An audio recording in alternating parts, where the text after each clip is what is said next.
Hi there, this is Jonathan from Fieltop. We're on a mission to help harmonise health data around the world, especially in low and middle income countries, and as part of that work, we are responsible for the AIDS data repository under UNAIDS. In this video, I'm going to be showing you how to set up and configure a DHIS2 source so that you can quickly pull and format programmatic data from DHIS2 for the HIV estimates process. That is your ANC data, your ART data, your HIV testing data at a subnational level as required by the Naomi model. This tool takes a little while to configure, but once it is configured, refreshing your HIV estimates data with new data from DHIS2 is super easy and can be done at the click of a button.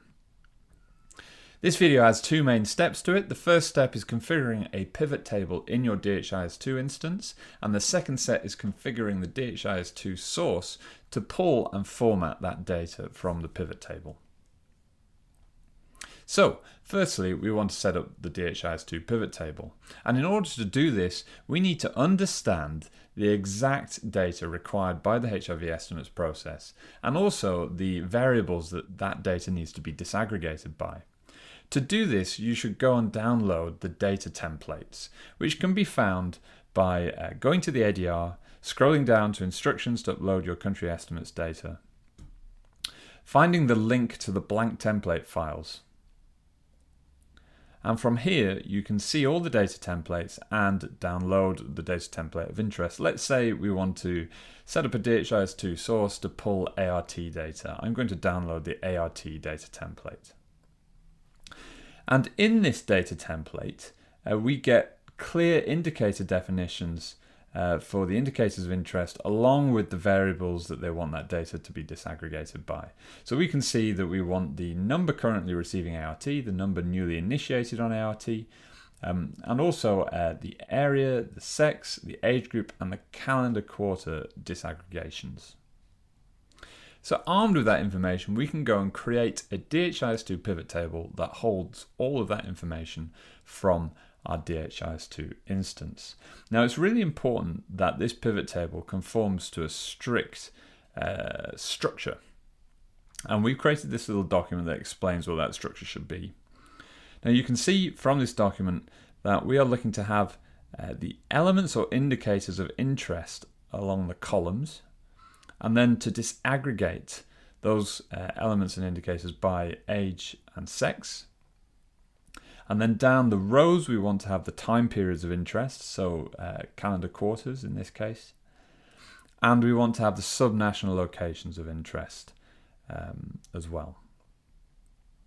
So we're looking for a pivot table that follows this structure. Now, if you're not sure how to build or maintain DHIS2 pivot tables, do go and see the DHIS2 documentation.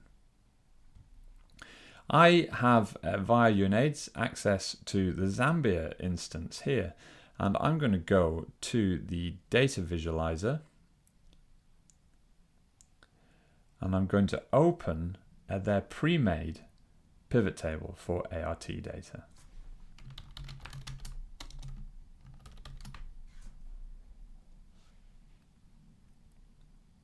Now, we, of course, have blurred the data so that you can't see it because that is sensitive to Zambia. But what you can see is the structure of the pivot table matches the structure I've just described. So for current on ART, we have a column, which is then broken into multiple columns where each subcolumn indicates sex and age disaggregation. And then down the left-hand side, you can see that we have time periods and locations. Now, it's really important to understand that if you have multiple elements that need to be added together to create an indicator of interest to the HIV estimates process, you should just include those elements or those indicators as well in the pivot table, because when you configure the DHIS2 source in the ADR, we will be able to add together multiple columns from this DHIS2 pivot table to make the final value that will be included in the HIV estimates data input. Once you're happy with your pivot table, it's important to remember to save your pivot table so the ADR can read it. To do that, just click File and then click Save, and give a suitable name and a description for your table. We strongly recommend using the prefix UNAIDS for all pivot tables that will be used in the HIV estimates process. Once you have that pivot table configured, we will go back to the AIDS data repository and we will configure a DHIS2 source to pull the data and format the data from that pivot table. To do this, go to your organizations page. For instance, let's say I'm working with Zambia. I will go to Zambia's organization page and I will click on the DHIS2 sources tab. And from here, if you're an editor of your organization, you should be able to add a DHIS2 source. There are 4 main steps to the process of configuring a DHIS2 source. And the first step is simply to configure the connection. Now, the connection begins with giving the root URL for your DHIS2 instance, which for Zambia is this. Now, sometimes people have a subpath at the end. Other times it is just the domain. You just need to be careful to make sure you get the correct root URL of your DHIS2 instance. When you visit it, you should be taken to a login page or the dashboard. Then you'll need to give your credentials so that you can sign into the instance. I have UNAIDS partner access to this instance.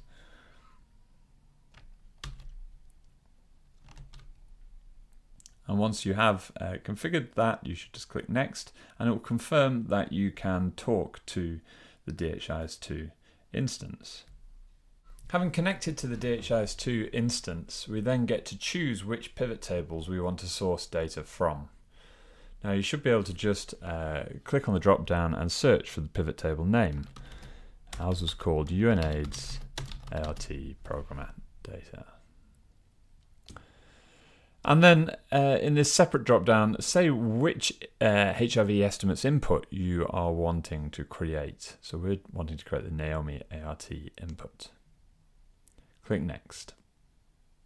You must now map each column in your pivot table to an indicator and disaggregation required by the HIV estimates. This can be a little time-consuming depending on how many disaggregations you configured in DHIS2. But trust me, it is worth it and will save time later down the line. As you scroll down the page, you'll see that every single column in your pivot table is listed, along with a set of options to select. For each column, select the indicator that it maps to. So currently on ART clearly maps to ART current. Then also select the disaggregation variables it matches to. So this is female. And it's the 25 to 49 age category, which is the 15 to 999 age category for the input. I now have to do that for every single column in the data table.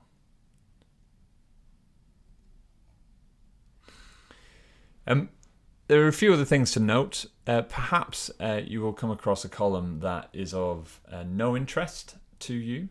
In that case, you can simply exclude by clicking on the toggle in the top corner, and no data will be pulled from that column into your final output.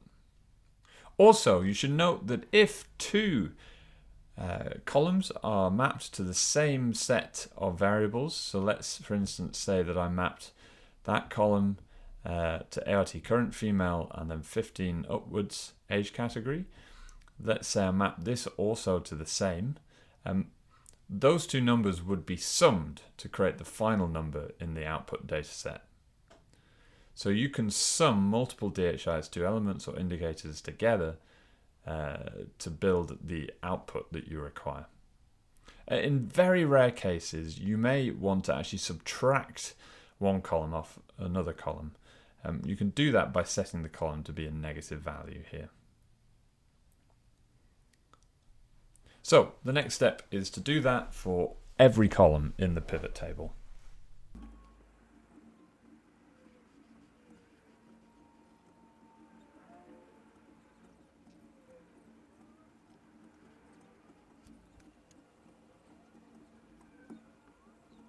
Okay, so there we go. It's taken me maybe 3 or 4 minutes to go through and configure all of these columns and map them onto an output column in the HIV Estimates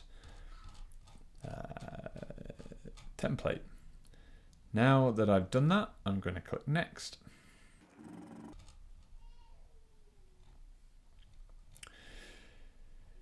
Each time you pull data from your DHIS2 source, the refreshed data will be added as resources inside an ADR dataset. On this page, this final step of configuring the DHIS2 source, you should specify the name and the description and the geographical location associated with the dataset. So this is Zambia. Let's call the name Zambia DHIS2 ART data. And you can optionally give a description. By default, the data that is pulled will use the DHIS2 area IDs instead of the agreed HIV estimates area IDs. In order to automatically replace one with the other, you will need a mapping file, which should be provided by UNAIDS or Imperial College. Now, we recommend hosting that mapping file alongside the rest of your country estimates data in the ADR. We can see that Zambia have it stored down here as a DHIS Naomi crosswalk table. And to add the file to your DHIS2 source, just go to the resource, right click on this download URL here and say copy link address, and then paste it in to the optional area ID mapping file URL field.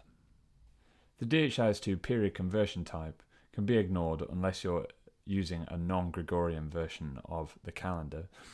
And then once this is done, just click Save.